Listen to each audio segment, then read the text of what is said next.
Bulletin का आगाज करें। सबसे पहले आपको बताएं 9 मई अफवाज पाकिस्तान का नहीं, अवाम पाकिस्तान का मुकदमा है। मास्टर माइंड और मनसूबा साजों को कैफर किरदार तक पहुंचाने तक इंसाफ का सिलसिला नहीं रुकेगा। तर्जुमान पाक फौज का 2 टोक मौके सामने आ गया। कहा गया कि DGI-SPR की जानिब से कहा गया कि मीडिया ब्रीफिंग में वाज़ेह किया, फौजी अफसरान सियासत को रियासत पर मुकद्दम रखेगा तो इसे जवाब देना पड़ेगा। नवंबर साजिश के पीछे भी सियासी दहशतगर्दी की सोच थी। किसी लीडर की इक़्तिदार की ख्वाहिश पाकिस्तान से बढ़कर नहीं, जबकि इंतशारी टोला इक़्तिदार की हवस में मुनाफकत की हदें पार कर चुका।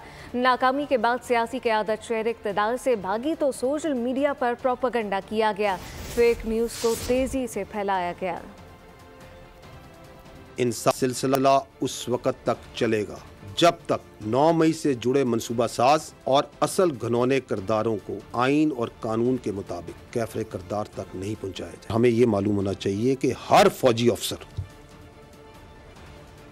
के लिए सिर्फ रियासत पाकिस्तान और अफवाज पाकिस्तान मुकद्दम है। मसला है काउंटर टेररिज्म का, इस पे पॉलिटिक्स और कन्फ्यूजन और बयानिए ना बनाएं। नवंबर 2022 में भी देखा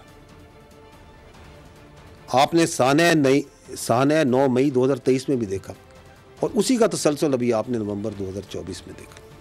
अगर हम मुसल्लह जत्थों को लेकर वफाक पर हमलावर हो जाएं और इसको सियासत मान लें तो कल कोई भी गिरोह, कोई दहशतगर्द पैसे के ज़ोर पे, असले के ज़ोर पे, ताकत के बलबोते पर अपनी सोच मुसल्लत करेगा। वो सियासी क़यादत वहाँ से भागी, मफरूर हुई, तो आपने देखा कि एक पहले से तैयार शुदा सोशल मीडिया कंटेंट और फेक कंटेंट को बड़ी स्पीड के साथ डाला गया, जिसका मकसद ये था कि बेबुनियाद इल्ज़ामात लगाए जाएं। सब्सक्राइब करें और बेल दबाएं ताकि कोई खबर रह न जाए।